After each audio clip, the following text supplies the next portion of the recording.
Төгс хүчит Бурхны үгийн уншилгын дээжис.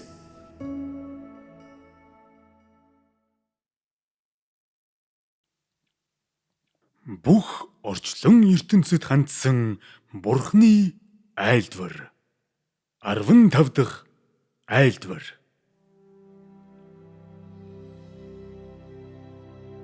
Хүн бол өөрийгөө мэддэггүй амьтан юм. Гэхдээ өөрийгөө ч мэдж чадахгүй ядлаа бусад бүх хүн ямар нэг зүйл хэлэх юм уу? Хийхээсээ өмнө эхлээд түүнээр байцаан шалгуулж түүний зөвшөөрлийг авсан мэд. Тиймээс тэр бусад бүх хүний сэтгэл зүйн байдлыг хүртэл бүхэлд нь нэвч шувт харсан мэд. Хүн бүрийг тэр 13 шигэ мэддэг. Хүмүүс бүгд ийм байдаг. Хүн өнөөдөр хаанчлалын эрен үед орсон. Гэвч түүний уг чанар өөрчлөгдөөгүй хэвээр байна. Тэр миний өмнө миний хийдгийг хийдэгч. Миний араар тэр өөрийн онцгой бизнесээ хийж эхэлдэг. Тэрэн дуусмагц хүн миний өмнө дахин ирдэг. Гэхдээ тэр увайгүй тайван бие барьсан судасны цохилтон жигд яг өөр хүн шиг харагддаг. Хүнийг маш жигшүүртэй болгодог зүйл яг энэ биш гэж үү? Хичнээн олон хүн миний өмнө нэг, бас миний араар нэг шал хоёр өөр нүур гаргадаг юм бэ. Тэдний хичнээн нь миний өмнө дөнгөж төрсөн хурах шиг байдаг хэрнээ. Миний ар хударгаар өсөглөн бар болон хувирч. Тэгээд дараа нь уул толгод дамжин цовоо сэргэлнээр нисэж байгаа жижигхэн шувуу шиг болдог юм бэ. Хичнээн олон нь миний өмнө зориг шийдвэрээ харуулдаг вэ. Хичнээн хүн миний үгийг хүсэн игээрч миний өмнө ирдэг атлаа. Миний араар миний үгээс залхаж тэдгэрийг саад термит хайдаг вэ.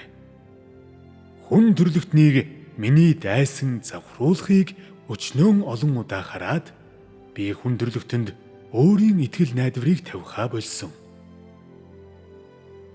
Хүн миний өмнө ирж нулимс урсхан уучлал өршөөл гуйхыг өчнөөн олон удаа харсан боловч түүний өөрийгөө хүндлэх хүнлэл тутмаг зөрүүд засаршгүй зангийн улмаас хэдий түүний зүрх сэтгэл хуурмаггүй санаа нь чин үнэн байхдаж хүртэл би түүний энэ үйлдэлд уурсан өөрийн нүдийг аньсан.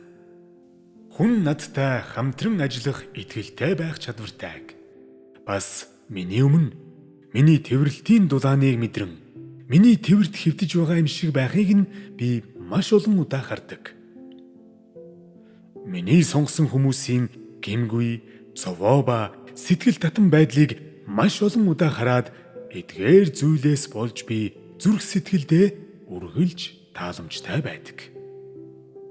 Хүмүүс миний гараар урьдчилан тогтоогдсон ёроолыг хэрхэн эдэлхээ мэддэггүй. Учир нь тэд ёроолч, зовлонч, эцэстээ ямар утгатайг ойлгодоггүй. Энэ шалтгааны улмаас хүн төрлөختөн миний төлөөх эрэл хайгуулдаа чин сэтгэлээсээ хандах хол байна. Хэрвээ маргааш гэдэг зүйл байдаггүй байсан бол миний өмнө зогсож байгаа та нарын хэн ч орж байгаа цас шиг цагаан, цэвэр хаш шиг сэвүү байх байсан бол намайг хайрлах та нарын хайр амттай хоолоор эсвэл ганган хувцсаар юм уу? Цалин хөс сайтай албан тушаалаар сольж болдог зүйл биш үсттэй. Эсвэл үүнийг бусад хүмүүсийн чамай гэсэн хайраар сольж болох уу? Шалгалт туулах нь намай гэсэн хайраа орхиход хүнийг хүрэхгүй нь лав бидтэй. Зовлон, шаналл, бэрхшээл нь түүнийг лав миний зохицуулсан зүйлсийн эсрэг гомдлоход хүргэхгүй бидтэй. Хинч хизээ нэгэн цаг миний аман дахь элдийг үнэхээр үнэлж байгаагүй. Тэрээр дотоод утгыг нь үнэхээр ойлголгүйгээр зөвхөн гадаад талын өнгөц утгыг л мэддэг. Хэрвээ хүн миний элдний хурцыг үнэхээр харж чадах юм бол тэд харах адилаар нөхрүүгээ яаран харайлдах байсан юм. Өөрсдийн хөшүүн байдлын улмаас хүн миний үгийн жинхэнэ утга учирыг юу ч ойлгодгүй ба. Миний үг хичнээн сүртэй гэдгийг эсвэл тэдгээр үгэнд тэдний уг чанар хэр их илчлэгдсэнийг бас тэдний ялзрал хэр их шүүгдсэнийг огт мэддэггүй. Иймээс ихэнх хүмүүс миний үгийг дутуу дулмыг ойлгодог учраас хайхрамжгүй, булзамт гай хандлагатай байдаг. Хаанчлалын дотор миний амнаас айлдвар гараад зогсохгүй. Миний хөл газар дээр хаа сайгүй албан ёсоор гიშгдэг. Ийм байдлаар би бүх бохор заваан газруудыг ялан дийлсэн ба ингэснээр зөвхөн тэнгэр өөрчлөгдөө зогсохгүй, бас газарч өөрчлөгдөх ба удалгүй шинжлэгдэнэ. Сансар өгтргүй даяар миний суу алдрын гэрэлд бүх зүйл шин болж, мэдрэмжийг баяраар бэлхүүлэн, сэтгэл сэргээдэг баясал төрүүлэн байдлыг харуулan хүн одоо хүмүүний төсөөлөлд бий болсон сатан халдахгүй. Гадны дайснуудын халдлагаас ангид Тэнгэрийн цаад тэнгэрт оршин байгаа мэт байдаг. Сансар өгтргүйн дээр тоолж барамгүй одод миний тушаалаар өөрсдөд нь оноогдсон байраа эзэлж, түнэр харанхуйн цагаар гэрлээ цацруулдаг.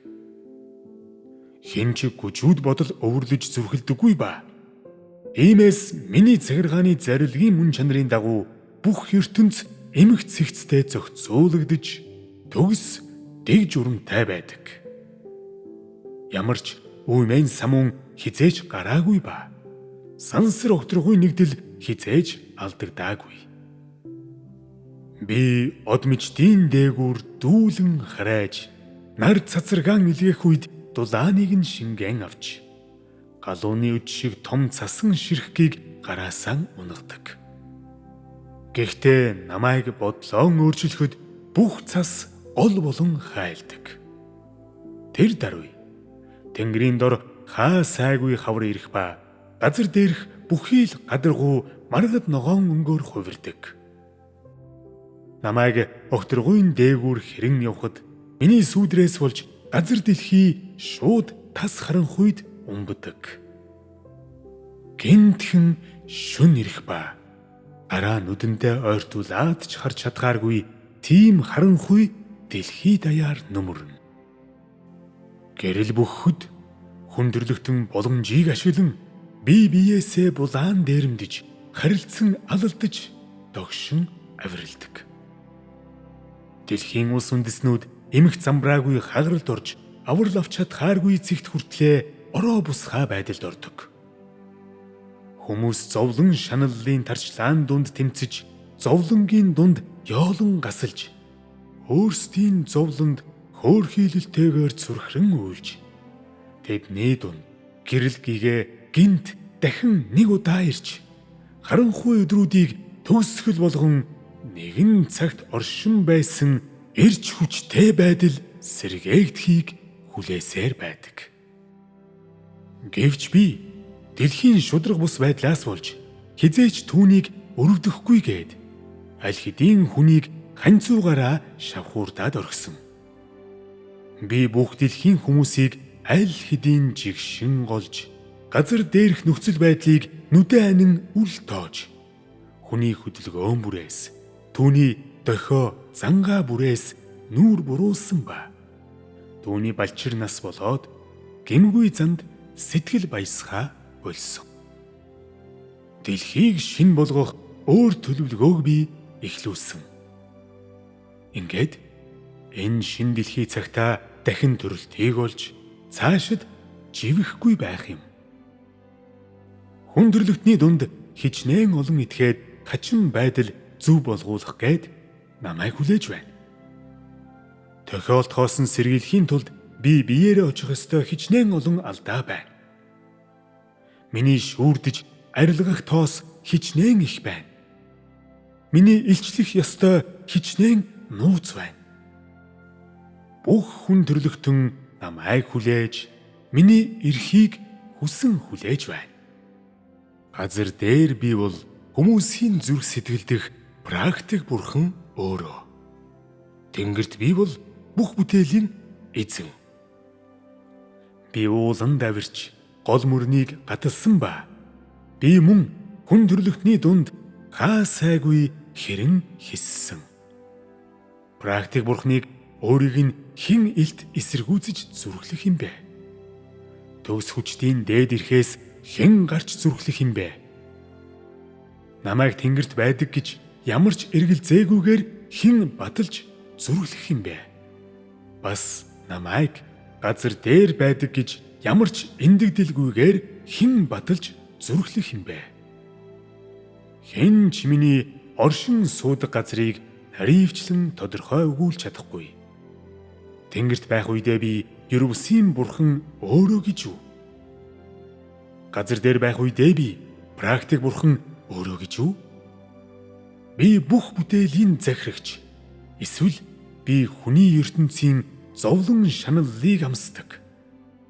Эдгээр нь намайг практик бурхан өөрөө мөн үү? Биш үү гэдгийг тодорхойлж чадна гэж үү?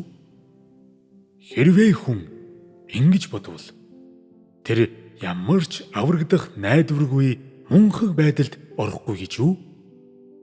Би тэнгэрт байдаг. Мөн би газар дээр байдаг. Би тоо томшгүй олон бүтээгдсэн зүйлсийн дунд байдаг ба тоо томшгүй олон хүний дунд байдаг. Хүн надад өдөр бүр хүрч чадна. Цаашлаад тэр намайг өдөр бүр харж чадна. Хүн төрлөختний хувьд би заримдаа нуугдж, заримдаа үзэгдэж байгаа мэт санагддаг. Би бодтой оршин байгаа мэт атлаа, мөн оршихгүй мэт санагддаг. Хүн төрлөختөн тайлшгүй нууцуд надад оршин байдаг. Бүх хүмүүс надад орших илүү их нууцыг дээн илрүүлж, тэгснээрээ өөрсдийн зүрх сэтгэл дэх таагүй мэдрэмжүүдийг хөөн гэж найдан намайг микроскопоор харж байгаа мэт байдаг. Гэхдээ тэд флюороскоп ашигласан ч гэсэн миний дотор байгаа нууцуудын аль нэгийг ч хүн төрлөختөн хэрхэн илрүүлж чадах вүлээ? Миний ажлаар дамжуулаад миний ардууд надтай хамт алдарших үед агуу улаан луугийн ичээг ухан гаргах болно. Бүх шавар шороог шүүрдэн цэвэрлэх ба тоолшгүй олон жилийн туршид хуримтлагдсан бохир ус миний дүрлэлтсэн галд хатаж цаашид оршин байхаа болно. Түүний дараа агуу улаан луу гал ба хүхртэй нууранд сөнөх болно. Та нар агуу улаан лууд баривчлагдахгүй тулд миний хайр халамжин дор үлдэхэд үнэхээр бэлэн байна уу? Та нар түүний залтай овмхийг үнэхээр үзэн яддаггүй. Хэн миний төлөө хүчтэй гэрчлэл хийж чадах вэ? Миний нэрийн төлөө, миний сүнсний төлөө, миний бүх удирдлагын төлөвлөгөөний төлөө хэн өөрийн биедэх бүх хүч чадлаа зориулж чадах вэ? Хаанчлал хүний ертөнцид байгаа өнөөдөр бол би хүний ертөнцид бичлэн ирсэн үе юм.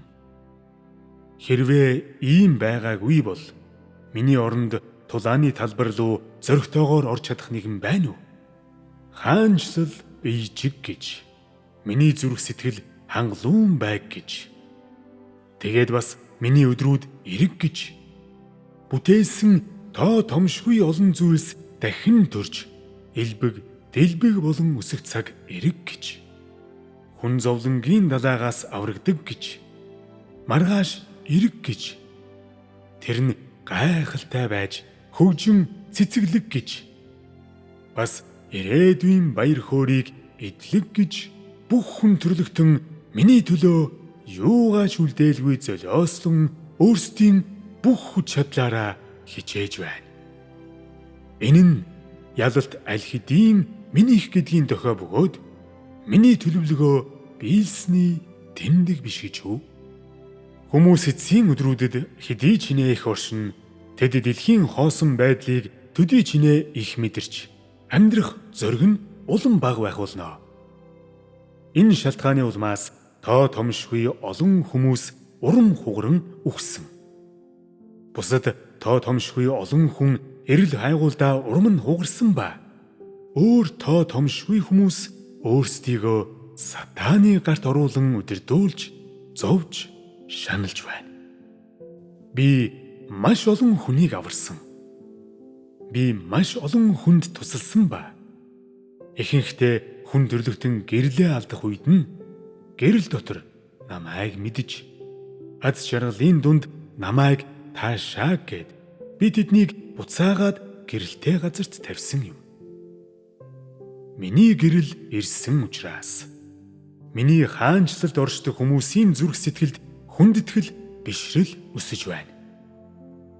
Яагаад гэвэл би бол хүн төрлөختний хайрлах бурхан, хүн төрлөختөнд салж ядсан мэдрэмж төрүүлдэг бурхан бөгөөд хүн төрлөختөн миний талаарх бат бих сэтгэлээр дүүрэн байна. Гэхдээ бүхнийг хэлж хийх үед энэ нь сүнсний ажил үү? Эсвэл бие махбодын гүйцэтгэх үүргүү гэдгийг ойлгох хүн нэг ч үгүй. Насан туршдаа нэгэнгүй туулж мэдхэд хүнд энэ ганц зүйл дангаараа хангалттай юм. Хүн зүрх сэтгэлийнхэн угт намайг хизээж чигшээгүй. Харин ч тэр сүнснийхэн гүнд надад үнэнч үлддэг. Миний мэрэгэн ухаан түүний багтал бишрлийг их болгож, миний гайхалтай үйл хэрэгүүд түүний нүдийг баясгаж, миний үгс түүний хувьд ойлгошгүй байдаг. Гэсэн ч тэр тэдгээрийг нандинан хайрласаар байна. Миний бодит байдал хүнийг самгардуулж, зочирч, алмайрахад хүргэдэг. Гэсэн ч тэр үүнийг бүгдийг хүлээж авахд бэлэн байдаг. Энэ нь хүний жинхэнэ биеийн хэмжээ биш гэж үү?